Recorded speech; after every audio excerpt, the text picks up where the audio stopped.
Hi guys, welcome to my channel. Friends, बहुत बहुत स्वागत करती हूँ आपका अपने चैनल पर। आज हम एक जनरल कलेक्टिव रीडिंग कर रहे हैं आपकी पर्सन की थॉट्स एंड फीलिंग्स पर। प्लीज़ जो रेजोनेट करे वो लीजिए, बाकी आप दूसरे व्यूअर्स के लिए छोड़ सकते हैं।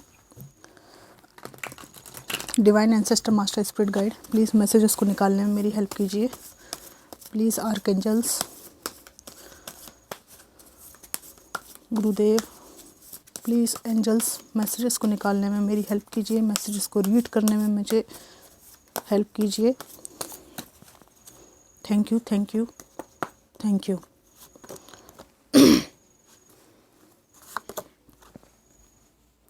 Five of wands, the sun,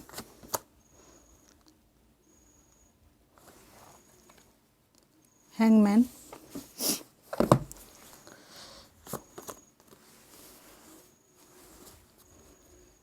ten of pentacles, the hermit, ten of wands, nine of wands, nine of cups, bottom of the deck है जजमेंट। इनकी करंट फीलिंग्स में मुझे ऐसा लग रहा है कि ये ऐसा सोचते हैं कि इनके द्वारा एक ऐसी ब्लंडर मिस्टेक हो गई है जिसकी वजह से आप बहुत ज़्यादा डिफेंसिव मोड में हैं। इनकी शक्ल भी नहीं देखना चाहते, बिल्कुल आपने मुंह फेर रखा है और आपको सिर्फ न्याय चाहिए। और इनको लगता है कि आपको इनकी तरफ से जस्टिस नहीं मिला है, हमेशा बेईमानी मिली है, ऐसी आपके मन में इनकी छवि बनी हुई है। और इनको ऐसा लगता है कि आपकी आंखों में इन्होंने जो पास्ट में धूल झोंकी है उसका परिणाम इनको जीवन में स्ट्रगल करके, ठीक है, भुगतना पड़ रहा है। और इसको ये रो रो कर भुगतना, सहन करना पड़ रहा है इनको। भुगतेंगे ये रो रो कर। इनको ऐसा लग रहा है कि जो कुछ मिल रहा है इनको अपने किए का ही मिल रहा है। आँखों में जो धूल झोंकने में ये सक्षम रहे, सफल रहे, उसी को ये भुगत रहे हैं। ऐसा अंदर ही अंदर एहसास इस व्यक्ति को है कि आपको इनसे कुछ नहीं चाहिए, सिर्फ न्याय चाहिए, ठीक है। यहाँ पर ये कार्ड है फाइव ऑफ वॉन्ड्स का, ठीक है। और इसमें ये लोग दोस्तों एक व्यक्ति के बारे में बहुत ज़्यादा चर्चा कर रहे हैं। तो समाज में, परिवार में आपके और इनके रिश्ते को लेकर जो बातचीत होती है उसमें यह बात मुख्य है कि अच्छा खासा परिवार होते हुए भी इस व्यक्ति ने आपको डिच किया और आपको अकेला छोड़ा। और आज आपकी स्थिति ऐसी है कि अब आप उन स्थितियों से उबर चुके हैं, ठीक है। अपने बच्चों के साथ खुश रहना आपने शुरू कर लिया है। और अब इनको लगता है कि इनकी जो हरकत थी आपको थर्ड पार्टी में डालने की, समाज इस बारे में समझ रहा है, जान रहा है, समाज आपको भी देख रहा है। और अब ये व्यक्ति लटकू हो गए हैं, लटकू महाराज। इनको लगता है कि मेरी कोई वैल्यू नहीं करता है सोसाइटी में, सब मुझे गलत समझते हैं, मैं कुछ भी एक्सक्यूज़ देना चाहूँ उसका कोई महत्व अब नहीं रह गया है। इनकी करंट फीलिंग में इनका मन होता है वो समय वापस लाने का जब ये आपके साथ और बच्चों के साथ में कंप्लीट फैमिली बनाकर रह रहे थे, ठीक है। यहाँ पर इनकी करंट फीलिंग में मुझे ऐसा लगता है कि दो व्यक्तियों को एक साथ लेकर चलने की प्लानिंग के चक्कर में ये व्यक्ति बहुत होशियारी दिखा रहा था, ठीक है। बहुत होशियार सियाने बन रहे थे ये, या बन रही थी। बट जब से आपने इस सत्य को जाना कि आपको एक ऑप्शन की तरह ट्रीट कर रहे हैं, न केवल आपने एक लक्ष्मण रेखा खींच दी, स्ट्रॉन्ग बाउंड्रीज खींच दी, इनको लग रहा है कि सत्य जानने के बाद आपका नेचर एकदम चेंज हो गया है, बिल्कुल बदल गए हो आप। बल्कि आप ना झल्लाना, तिल मिलाना, लड़ने की कोशिश करना, है ना, कि तुमने ऐसा मेरे साथ क्यों किया, ये सब आपने छोड़ दिया है। ये सोचते थे कि आप शायद ईर्ष्या में जलेंगे, कुड़ेंगे, तिल मिलाएंगे और इनके पास आकर झगड़ा करेंगे। अपने अधिकारों की मांग करेंगे, फिर ये अपने आप को बहुत सुपर साबित करेंगे कि देखो मेरे आगे कोई झुक रहा है। तो आपने कहा हटो उधर, ठीक है, मैं अपनी मेंटल पीस को चुनूँगा या चुनूँगी, तुमको जो लगे वो करो, भाड़ में जाओ। ठीक है, आपने इनको दूसरा ही आईना दिखाया है। जैसे ये इल्यूज़न में जी रहे थे ना कि आपका टूटा हुआ दिल लेकर आप इनके पास आएंगे कि आपने मेरे साथ ऐसा क्यों किया, वैसा किया। ठीक है, आपने ये कह दिया साफ कि आपने कर लिया ना, पड़ गई ना कलेजे में ठंडक, अब आप वही करो, मेरे पास मत आना। आपने जो चूज़ किया है वही रहिए। ये देखिए वही कार्ड आ रहा है। आपने पीठ फेर लिया, आपने कहा कि भाई मैंने अपना रास्ता चूज़ कर लिया है, मुझे तुम्हारे ये चोचलेबाजी है, प्रलोभन है, इन सब से कोई मतलब नहीं है। मेरा गला बहुत ख़राब है दोस्तों, इन्होंने मुझे बोलने में बहुत तकलीफ़ हो रही है, कफ बैठ गया मेरे, हो जाएगा ठीक। तो आपने जो है अपना पाथ चूज़ कर लिया है और आपने कहा है तुम्हारे ये जो है ना, ये इतनी सारी बातें, लुभावने, वादे, ठीक है, एक ऐसी चीज़ों के दावे जो वास्तव में अस्तित्व में है नहीं, पर तुम्हारे द्वारा लंबी लंबी फेंकी जाती है और मैं इतने समय से लपेट रहा हूँ या लपेट रही हूँ। तो ये सब जो है ना गेम होता है ना, इन सब से आप बिल्कुल क्विट कर चुके हैं। आपने कहा ये गेम जो है आप अपने खुद ही के साथ खुद ही खेलते रहो, खुश होते रहो, ठीक है ना। I am not a part of your game,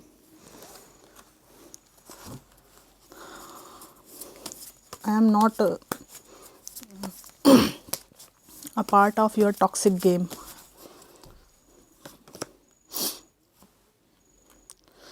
इनको लग रहा है कि आपका जो मेन फोकस है वो अपने कैरियर पर हो चुका है और अभी इनकी हालत जो है बहुत बुरी दुर्दशा इनकी है। बॉटम ऑफ द डेक का कार्ड है, 10 ऑफ सोर्ड्स है, बहुत घायल हुए पड़े हुए हैं।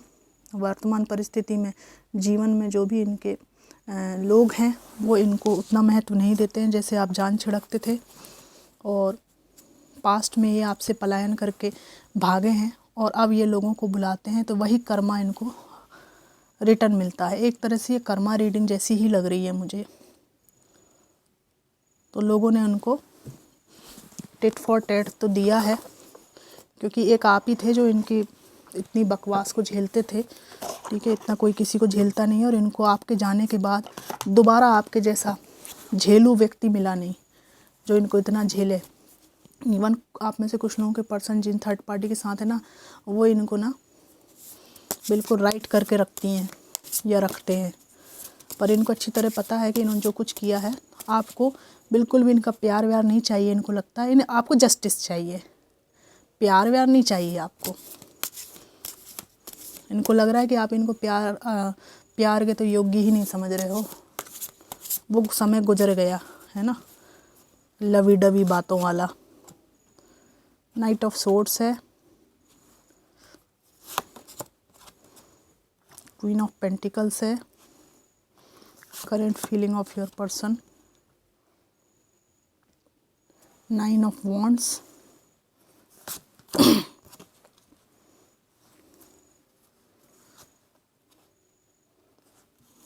Nine of swords and page of pentacles. Bottom of the deck है 2 ऑफ कप्स। फ्रेंड्स, यहाँ पर इनको ऐसा लगता है कि आपने इनके साथ मिलकर इनको हर बैटल, हर युद्ध जिताने की कोशिश की, पर इन्होंने अपना काम निकाल के आपको अपनी लाइफ से हटा दिया, ठीक है ना। इनको ऐसा लगता है कि आप अपने क्राउन पर हो और एक वो बात हो जाती है ना कि जिसको आप जानते हो वो सामने आ जाए और आप एकदम ऐसे रिएक्ट कर दो कि कोई मायने ही नहीं रखता है सामने वाला आपके लिए। वैसी फीलिंग इनको आ रही है कि शायद आप इनको पहचानने से भी मना कर दोगे तो इनकी क्या रह जाएगी, क्योंकि अब आप ना केवल सक्षम हैं रुपये पैसे से, और अगर आप इतने ज़्यादा अबंडेंट ना भी हों तो इनको लग रहा है कि एटलीस्ट इनकी ज़रूरत तो आपको नहीं रही, ठीक है। फिर है 9 ऑफ वॉन्ड्स है, 9 ऑफ सोर्ड्स है, पेज ऑफ पेंटिकल्स है। इनको अपने और आपके फाइनेंशियल स्टेटस में काफ़ी अंतर लगता है। इनको लगता है कि ये अभी पैसे के मामले में उतने सक्षम नहीं हैं, फाइनेंशियली ये परेशान हैं, और अब आपकी स्थिति ऐसी है फाइनेंस के मामले में कि आप इन पे डिपेंडेंट नहीं हैं। उल्टा इनको आपके सामने नीचा देखना पड़ता है कि एक समय में ये आपको फाइनेंशियली स्ट्रॉन्ग ना होने के कारण दबाते थे, या फाइनेंशियली स्ट्रॉन्ग खुद नहीं थे और आपके फाइनेंशियली स्ट्रॉन्ग होने को एक विक्टिम कार्ड के रूप में ही खेलते थे। ओ तुम्हारे पास तो पैसा है, मैं तो गरीब हूँ, ये है वो है, ठीक है। तो अब ये सब बातें जो है ये व्यक्ति नहीं कह पा रहा है। साथ में रह के आपकी सफलताओं को भी ये विक्टिम मेंटालिटी में कन्वर्ट करके आपको टॉर्चर करते थे अपने फ़ायदे के लिए, ताकि आप उनको एहसास कराओ कि कोई बात नहीं, आपके पास फाइनेंस ठीक नहीं है, मैं तो हूँ। मतलब आप बस ये कह दो कि मैं तो हूँ, तो इनको लूटने का मौका मिल जाए आपको। मतलब काफ़ी माइंड गेम वाले यहाँ पे ट्रेट्स दिखाई दे रहे हैं। और यहाँ पर इनकी ऐसी मंशा है कि एक एक दिन का बीन के घर बनता है, तो काश वो मैं बना पाता, ऐसा इनका सपना है। लेकिन कुछ नहीं हो पाया, इन्होंने खुद उसको बर्बाद किया। और 9 ऑफ सोर्ड्स है, सोर्ड्स की यहाँ पे काफ़ी एनर्जी है, सब कुछ बर्बाद किया अपने हाथों से, और आज फाइनेंशियली जूझ रहे हैं। एक कार्ड और निकालूंगी, टेम्परेंस। आपके अपने रिश्ते में एक बैलेंस बनाने की कोशिश इनकी है कि बैलेंस बन जाए, उसके लिए तरस रहे हैं ये। और यहाँ पे 2 ऑफ कप्स भी है, यहाँ भी एक बैलेंस जैसी स्थिति ही बनाने की मंशा है कि ये जो ऐसी स्थिति हो जाए रिश्ते में कि दोनों तरफ से बैलेंस बन जाए, प्यार का रिश्ता पहले जैसा हो जाए, ऐसी इनकी अपेक्षा, ऐसी इनकी आकांक्षा है। पर आपकी स्ट्रॉन्ग बाउंड्रीज देकर इनकी इच्छा नहीं होती, क्योंकि इन्होंने छोटी मोटी गलती नहीं की है। आँखों में धूल झोंक कर और पीठ में छुरा घोंप कर भाग गए हैं। एक साया आपको इस कार्ड में भागता हुआ दिखाई दे रहा है, ठीक है। तो आज यही एहसास इस व्यक्ति को हो रहा है कि अब ये भागम भाग, आपने की, इनने की, आपने की, इनने की, ये सब सवाल जवाब में आपको इंटरेस्ट नहीं है, ठीक है। ब्लेम गेम में आपको इंटरेस्ट नहीं है, आपको केवल और केवल जस्टिस चाहिए। आज की रीडिंग में मुख्य बात इनकी फीलिंग्स ये दिखती है कि आपने अपने एटीट्यूड से इनको बताया है, I am no longer interested in love, emotions and feelings, I want justice.